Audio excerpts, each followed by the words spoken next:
મને એક વાતની જાણ થઈ ગઈ છે કિંજલ કે આખા ગામમાં એ વાત ફેલાઈ ગઈ છે કે સેજલ ઘર છોડીને ભાગી ગઈ છે.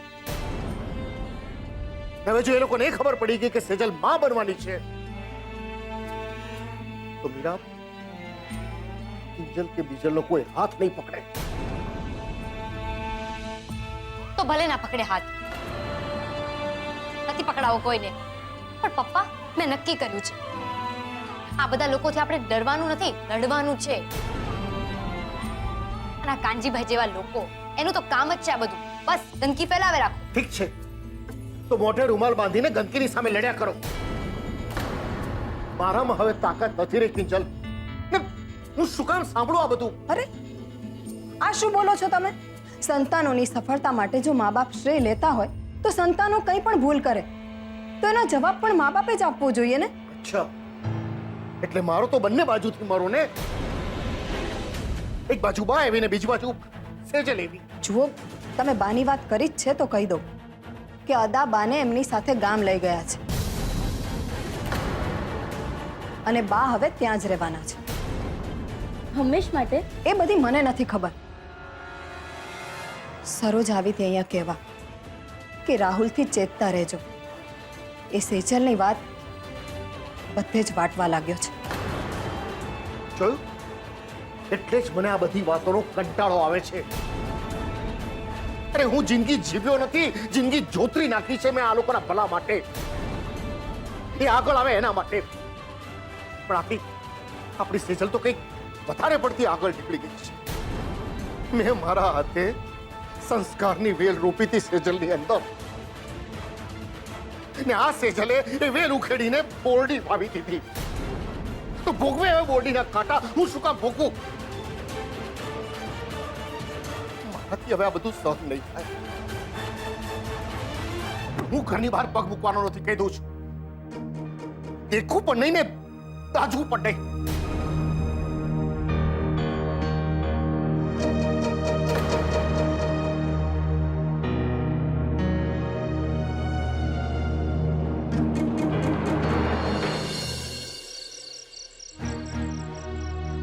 આજે મેં પહેલી વાર જીવનમાં પપ્પાને લોકોની નજરથી ભાગતા જોયા.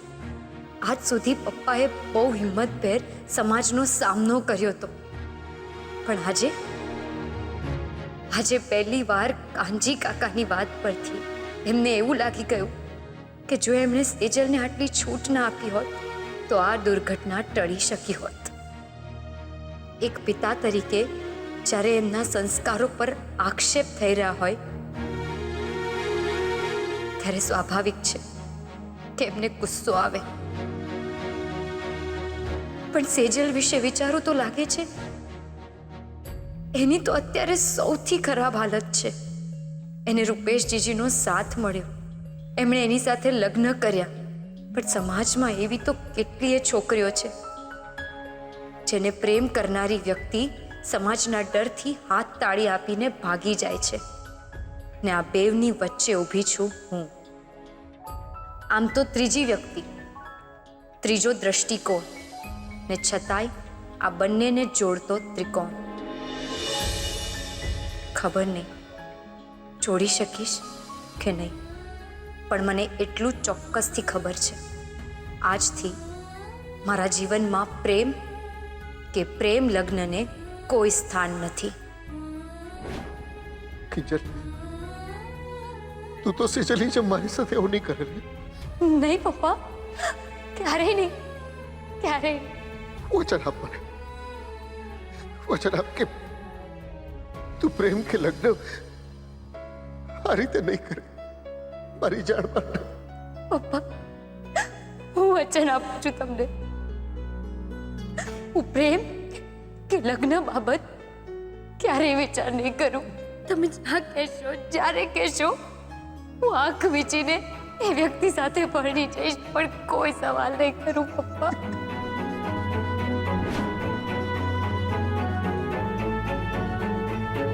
મારી મરજી અને મારી જિંદગીના માલિક છે મારા પપ્પા મોહન ભટ્ટ.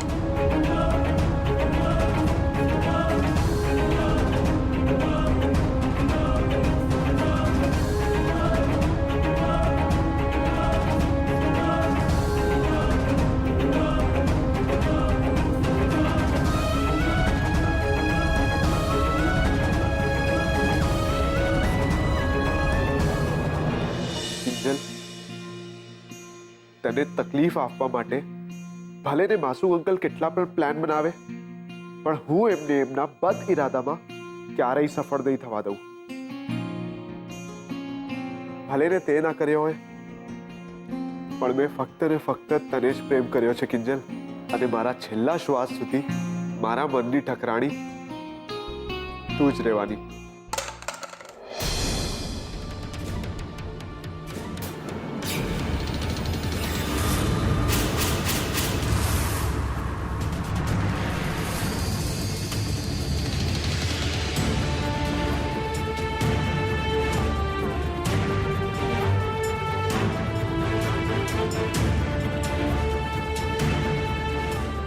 મોબાઈલમાં શું કરતો હતો? હું કઈ નહીં, બસ ટાઈમ પાસ કરતો હતો. તો પછી એમાં આટલો બધો ટેન્શનમાં કેમ છે? ક્યાં હું ક્યાં ટેન્શનમાં છું અંકલ? ના, મોબાઈલ આપ મને.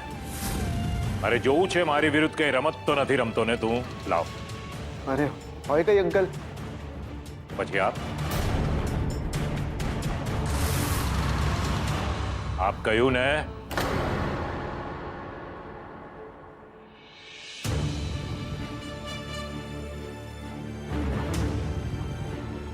પાસવર્ડ શું છે?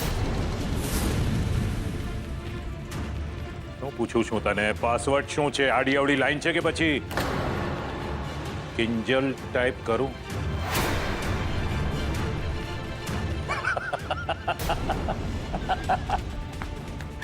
અરે ગભરા નહીં ભાઈ, હું આમ જ ખાલી મજાક કરું છું તારી. લે ભાઈ લે લે લે, આમ જ મજાક કરું છું. હું તને એ કહેવા આવ્યો હતો કે આવતીકાલે સવારે 10 વાગે કાપડિયાને ત્યાં મીટિંગ છે. સમયસર પહોંચી જજે. ઓકે? ચાલ, good night. Good night.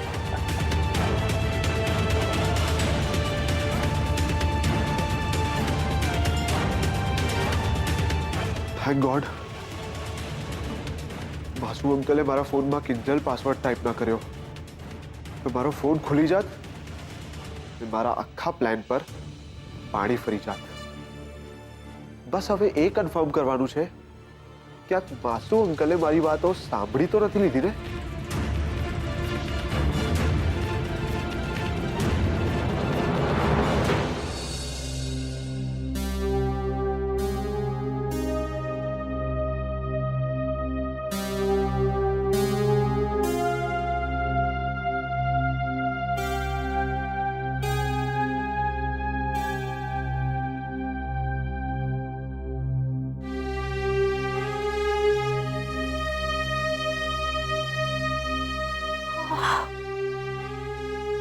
Ouch! માથું કેમ આટલું ફાટી રહ્યું છે? ગભરામણ પણ થઈ રહી છે.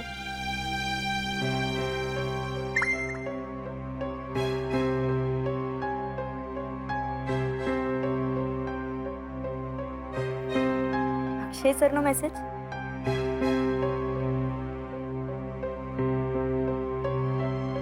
R you okay? ના ના, હવે અક્ષય સરને ક્યાં એમ કહું કે માથું સખત ફાટી રહ્યું છે, ગભરામણ પણ થઈ રહી છે મને. ના, પણ હું સરને ખોટું શું કરવાને કહું? નો, આઈ am not okay.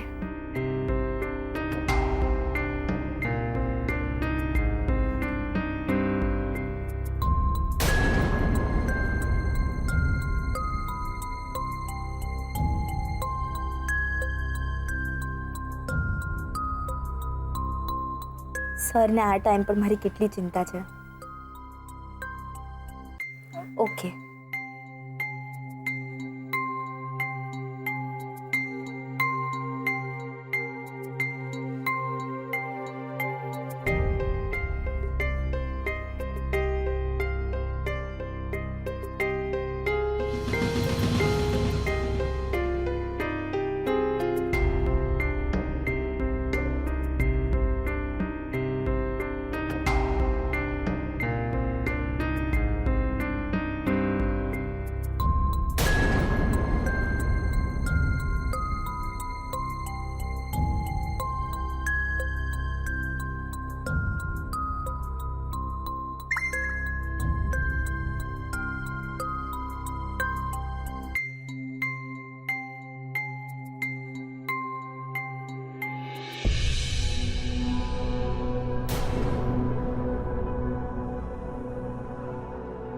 Akshay સરના messages?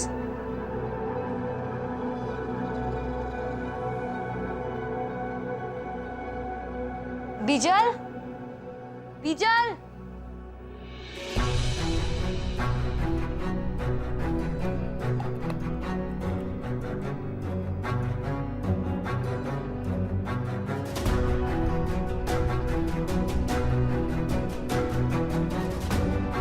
Bijal, Bijal, Bijal, Bijal.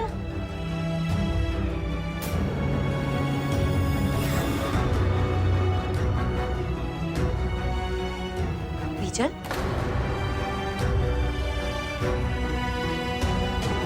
આ કોઈ સમય છે એનર્જી ડ્રિંક પીવાનો? હા, તો એનાથી શું ફરક પડે છે? હા, અને આમ પણ આ એનર્જી ડ્રિંકમાં એવું તો નથી લખ્યું ને કે રાતના 10 થી 4 વાગ્યા સુધી પીવું સારું નથી? એમ ને રાતના 10 થી 4 વચ્ચે અક્ષય સર સાથે ચેટિંગ કરાય હે ને? કિંજલ, તું મારા પર જાસૂસી કરે છે? હા, તને શું ડાઉટ છે કે હું પણ કંઈક સેજલ દીદીની જેમ ભાગી ન જાઉં? બીજલ, દાના બોલ ને. તારે મારા પર નજર રાખવી છે, મારા પર શંકા કરે રાખવી છે, તો પછી મને પણ કે, એટલે મને ખબર પડે કે મારે મારી લાઈફ કઈ રીતે જીવવી.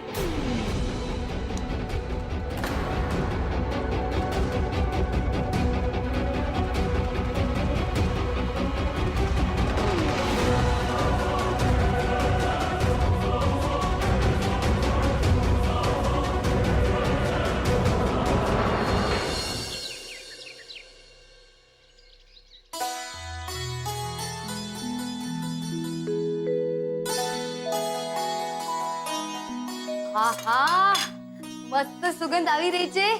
ઓહ, શીરો છે. આ શીરો તારા માટે નથી, સમજી? સેજલ માટે છે.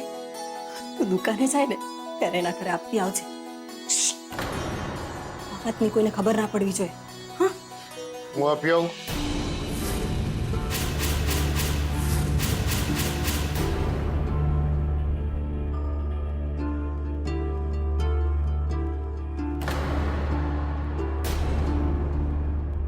તું કહેતી હોય તો આપી આવું. સાચે? હા, તારી ઈચ્છા હોય તો આપી આવું હું. તમે સાચું કહો છો? હા, હે કિંજલ, કિંજલ તે સાંભળ્યું? તારા પપ્પા જાતે ડબ્બો લઈને સેજલને શીરો આપવા જશે. એક મિનિટ. હા,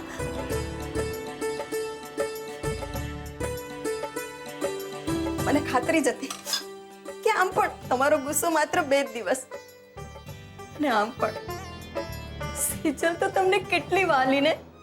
હા, અને તને ખબર છે કિંજલ, જ્યારે સેજલનો જન્મ થયો ને ત્યારે તારા પપ્પાએ આખો દિવસ ટી સ્ટોલમાં બધા માટે ચા મફત રાખેલી. અને પેલી વાત યાદ છે, જ્યારે તમે સેજલને લઈને પહેલી વાર ઇન્જેક્શન અપાવવા લઈ ગયા હતા ત્યારે સેજલ કરતા વધારે તો તમે રડ્યા હતા એને. અને હા, એ કિંજલ, તને ખબર નહીં હોય, જ્યારે સેજલ નાની હતી ત્યારે તારા પપ્પા એને બહાર લઈને જતા ને, અને કોઈ સેજલના વાળના વખાણ કરતું ને તો ઘરે આવીને સીધા રાય મીઠું લઈ અને સેજલની નજર ઉતારતા. રાખે ને સેજલને કોઈની નજર લાગી જાય, અંતે તો મારી દીકરીને નજર લાગી જ ગઈ. પણ કઈ વાંધો નહીં. હા, કઈ વાંધો નહીં. હું છે ને તમને રાઈ મીઠું પણ ભરી જ આપું છું. હા, એટલે તમે સેજલને ત્યાં જાઓ ને, હા, ત્યારે સેજલની નજર ઉતારી દેજો અને સેજલની સાથે મન ભરીને વાતો પણ કરજો. આમ પણ આ હાલતમાં એ ખુશ રહીને ખૂબ જરૂરી છે. એ કિંજલ, બરાબર ને?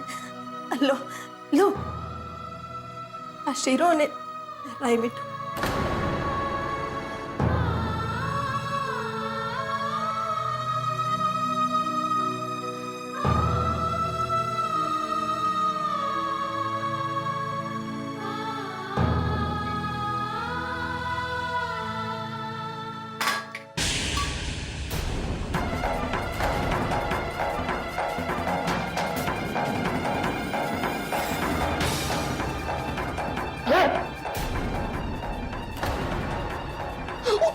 મેં એની નજર.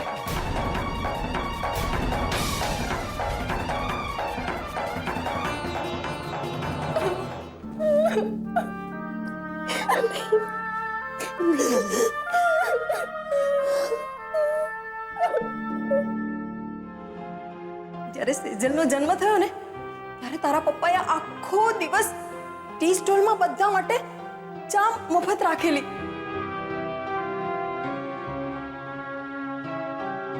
ને જ્યારે સેજલને પહેલું ઇન્જેક્શન મારવા લઈ ગયેલા ત્યારે સેજલ કરતા તો વધુ તમે રડ્યા હતા.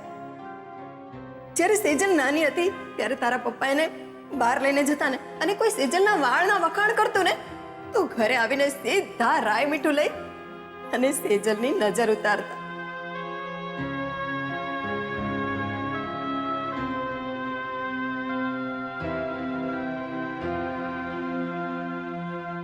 મોટા ભાઈ, અરે મારા મોટા ભાઈ, આ બધું શું થઈ ગયું મોટા ભાઈ?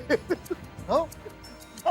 અરે બેસ બેસ. ભલે ઠીક છે મોટા ભાઈ, આમ નહીં જુઓ મોટા ભાઈ. મને હું જાણું છું મારું અહીંયા આવી રીતે આવું તમને ગમ્યું નથી, પણ હું શું કરું મોટા ભાઈ?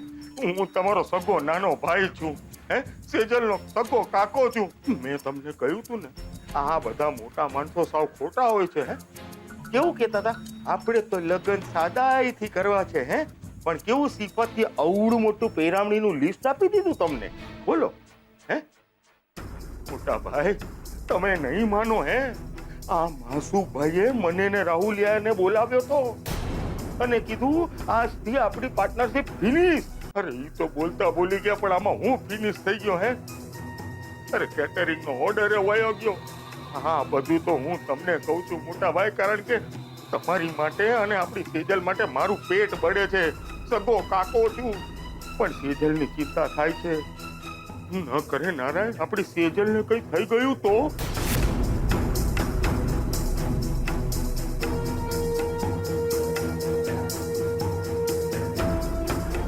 નાના મોટા ભાઈ, કઈ થાય નહીં આપણી સેજલને, પણ તમે આ બિલ્ડરોને નથી ઓળખતા?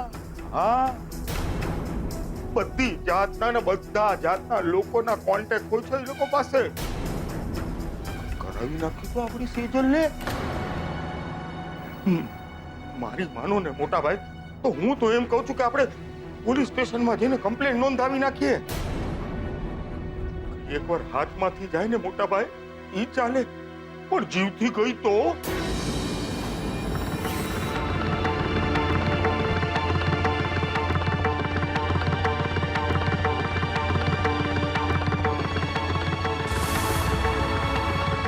વાહ રાઘવ વાહ, આને કહેવાય આગ ચાપ.